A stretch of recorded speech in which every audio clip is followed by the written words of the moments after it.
If you want to learn everything about atomic bombs in World War II, how they were created, how they were used, my book, Atom as a Weapon, is for you, okay? It's available on WeClap and also on Amazon, but if you want your autographed copy, just send me an email here with your zip code so I can calculate the shipping. So today, we're going to talk about the tanks that Iran has in its arsenal, right? Let's suppose that a U.S. ground operation happens on Iranian territory. What kind of armored vehicles will the Iranians be able to use to face this invasion? If you don't know what these vehicles are, today you're going to get to know them, okay? Iran's history with tanks goes back to the 1920s. Because I don't know if you know, before the Pahlavi dynasty, there was another dynasty of emperors in Iran called the Qajar dynasty.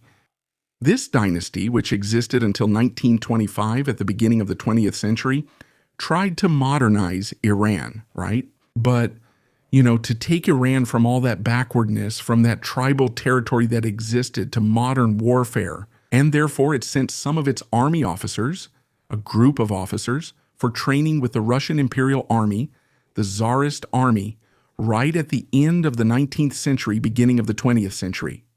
One of these officers, who was sent for training with the Russian Cossacks, was an officer named Reza Khan. Reza Khan then became one of the most dedicated officers in the Iranian army, alongside the Russian armed forces, even becoming a major proponent of the use of the Maxim machine gun. So he earned the nickname Reza Maxim during that time. But in 1925, right after the whole period of regional instability that followed the dissolution of Tsarist Russia, its transformation into the Soviet Union, and also the dissolution of the Ottoman Empire, at the end of World War I, Iran reached such an unbearable period of instability that it resulted in a coup d'etat. And Reza Khan became the new leader of the country and was crowned Reza Shah, Emperor Reza, adding the surname Pahlavi to his name, right, to start a new dynasty, the Pahlavi dynasty. So Reza Pahlavi is the guy who starts to modernize Iran's armed forces. In that same year of 1925, receiving the first batch of armored vehicles for Iran's armed forces. The Renault FT tanks, the most famous World War I tanks to this day, including the first tanks in Brazil as well, there were also 100 of these vehicles that arrived in Iranian arsenals in 1925. However, they were already quite outdated vehicles, and only in 1936 did Reza Shah authorize the purchase of a new batch of vehicles, this time armored vehicles. Light tanks, these tanks were Czech AH-4 tanks. These tanks arrived in Iran in a total of 50 vehicles in 1936 and 1937, along with another 50 TNH vehicles, which became popularly known in history as the Panzer 38T. The TNHs that came to Iran were armed with 37mm cannons. Iran even wanted to buy new units of these two vehicles, about 400 new vehicles. However, when the Germans occupied Czechoslovakia in 1938, they took control of the industrial area of Moravia, and therefore they ended up canceling all orders for the export of Czech armored vehicles. From that date on, Iran was left with nothing else. Therefore, in 1941, Iran had about 100 tanks in its army, 50 of the light AH-4 and 50 of the medium TNH tanks, or Panzer 38T. And it was with this tank formation that the Iranians faced, in August 1941, the Anglo-Soviet invasion of their country. Just to give you an idea, the Soviets alone used more than 1,000 T-26 tanks light, T-26 tanks in the invasion, and therefore managed to defeat the Iranians very easily in a battle that lasted about 4 days. Simply due to the sheer size of their numbers, right? The Iranians then came to be militarily dominated by the British and the Soviets for the rest of World War II. And in 1946, the two powers would leave Iranian territory, restoring the country's independence. Now, under the rule of Mohammad Reza Pahlavi, the son of Reza Shah, who would lead the country until 1979. Although the British provided some tanks to the Iranians in the early 1950s to help rebuild their armed forces, the real major change in the Iranian arsenal happened in 1970. Why?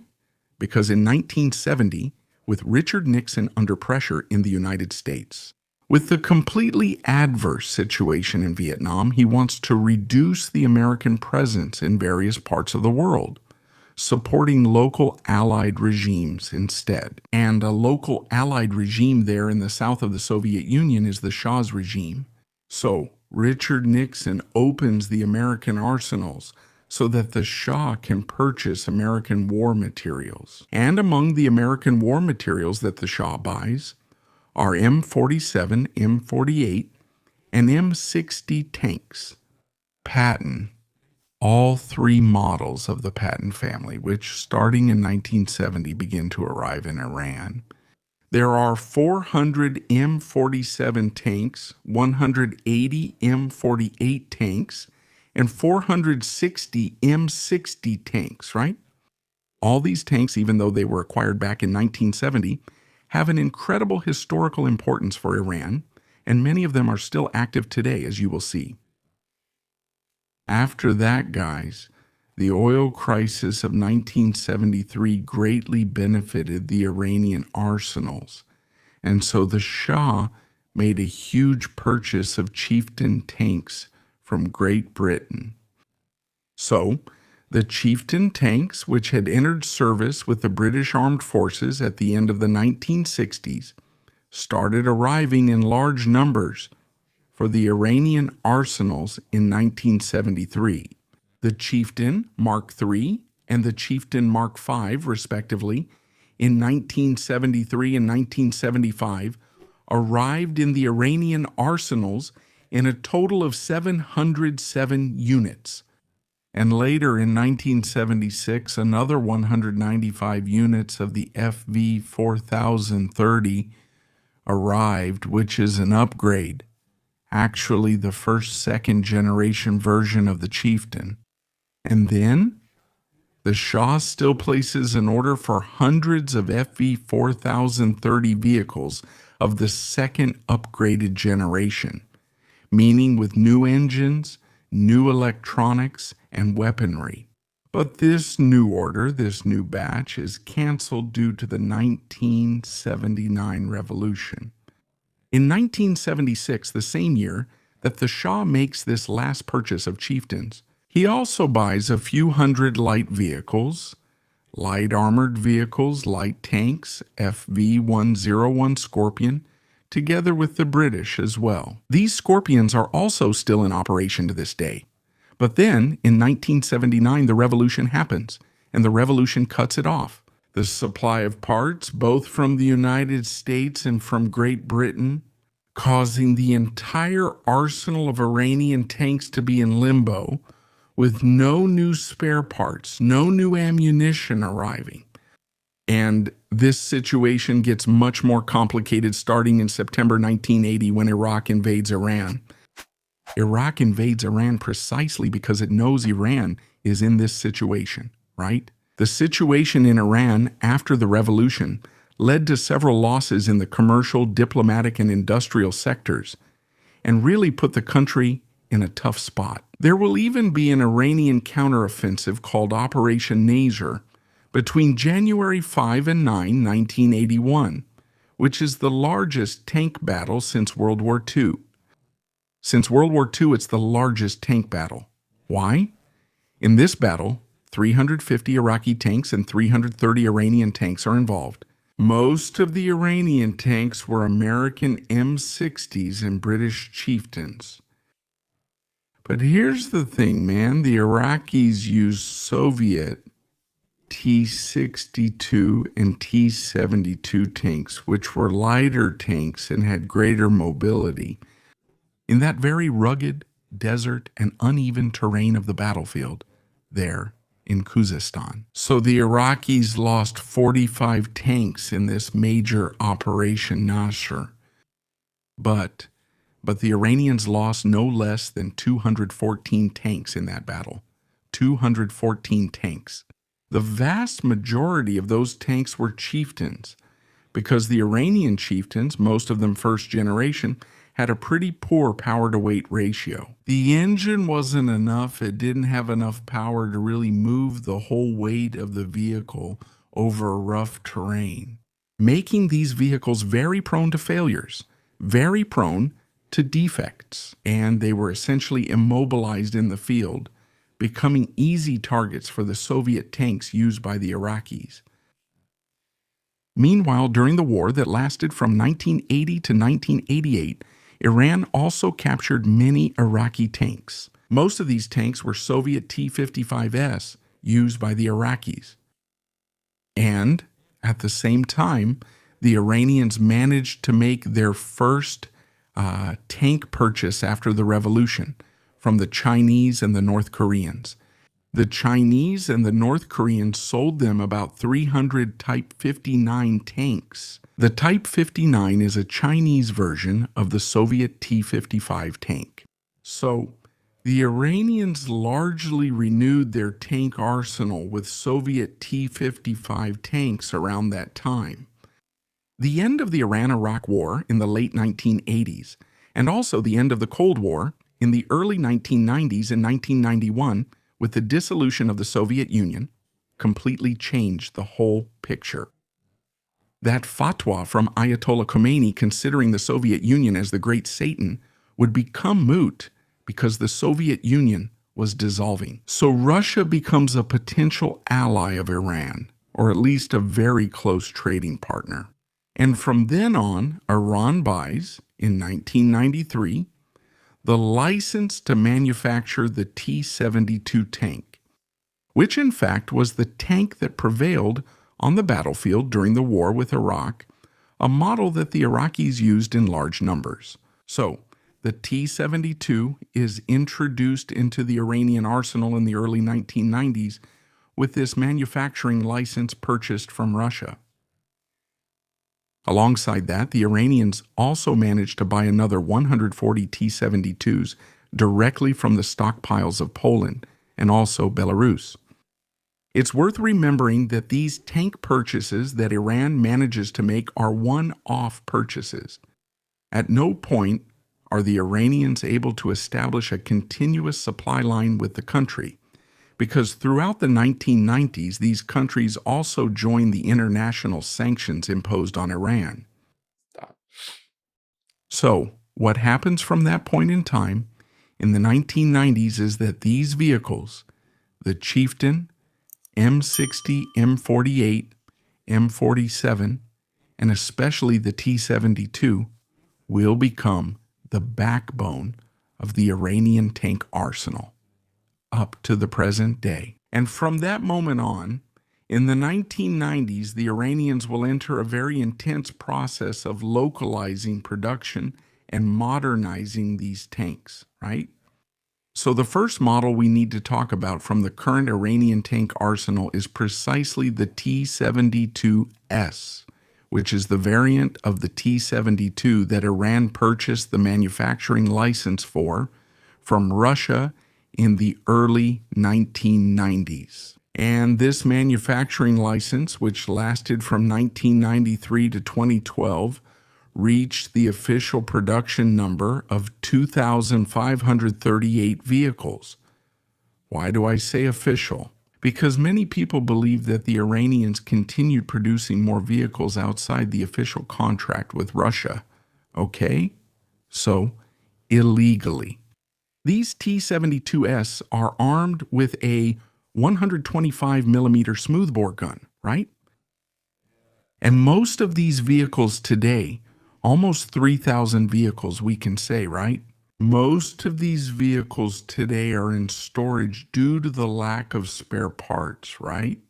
So today, the analysts out there, and I should already give a warning here, all the numbers I'm going to mention from now on are numbers that vary a lot depending on the source you look up, okay? So I came up with an average to be able to give you some kind of final number that makes sense.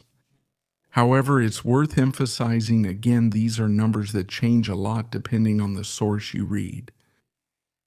So today, the T-72S in the Iranian arsenal amounts to around 500 active tanks, okay? Active in frontline units and brigades, along with the Artesh, which is the traditional army, and also with the Islamic Revolutionary Guard, all right?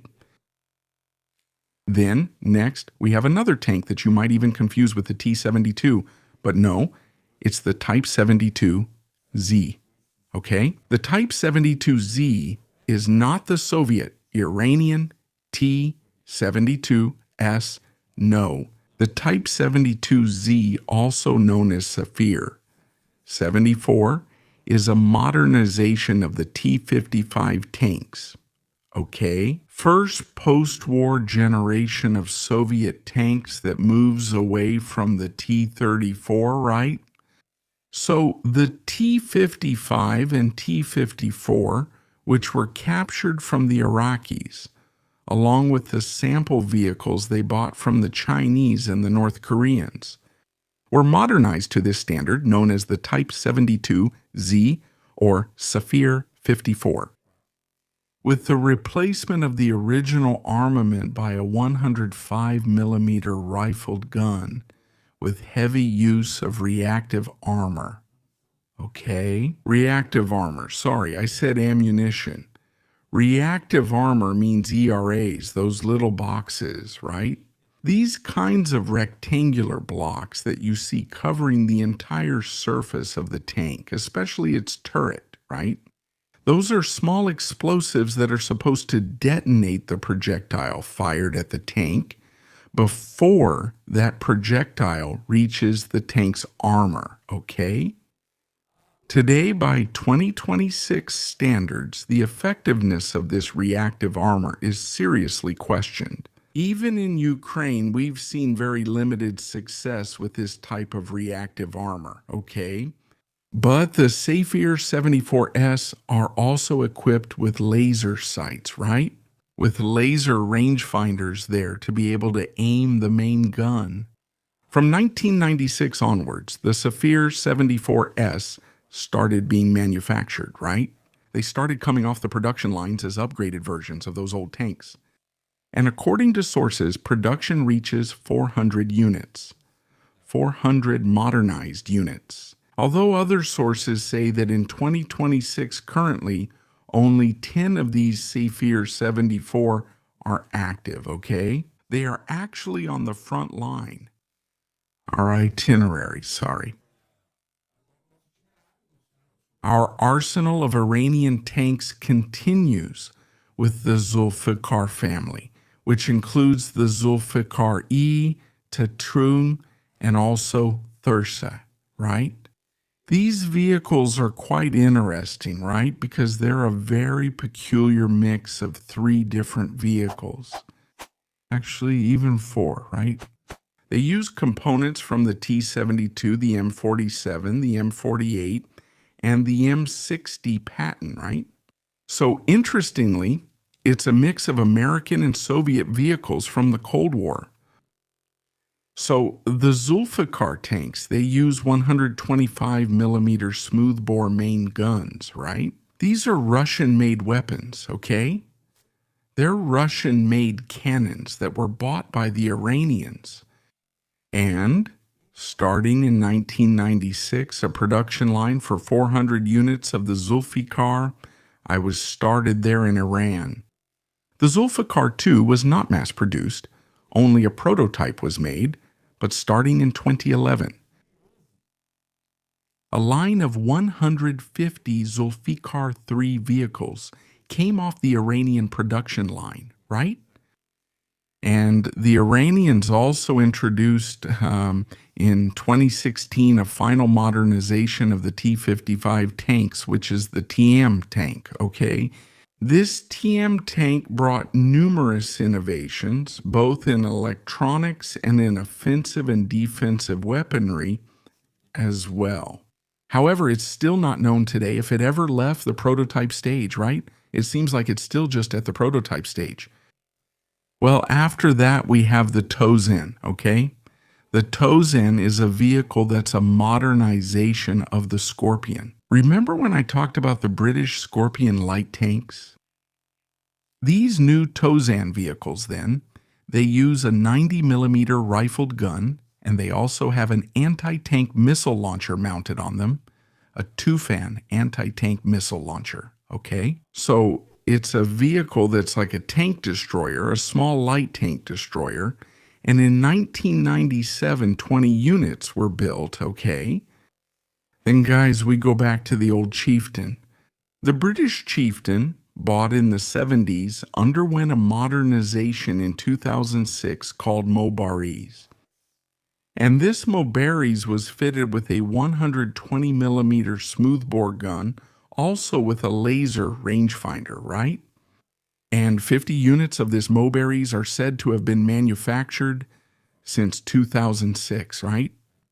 It's worth remembering that Iran still keeps about 100 original unmodified Chieftains in its arsenal to this day. Then, in 2020, the Kahar appeared. The Kahar would be a kind of main battle tank, right? An entirely domestic Iranian MBT. However, some analysts here in Russia and also in the West say that it's nothing more than a modification of the T-72 platform, which in fact, its chassis is the very chassis of the T-72, right? With technology from the Russian T-90. So this Kahar, it's armed with that same Russian gun I mentioned, the 125mm smoothbore. It uses ERA, it uses reactive armor as well, all over its surface. And it also has a laser rangefinder, right? And this gun is computer stabilized. But since 2020, when this vehicle was announced, right? 800, no less than 800 units were ordered by the Revolutionary Guard. Initially, 150. Later, another 650. But to this day, we have no evidence that this vehicle's production actually started, right?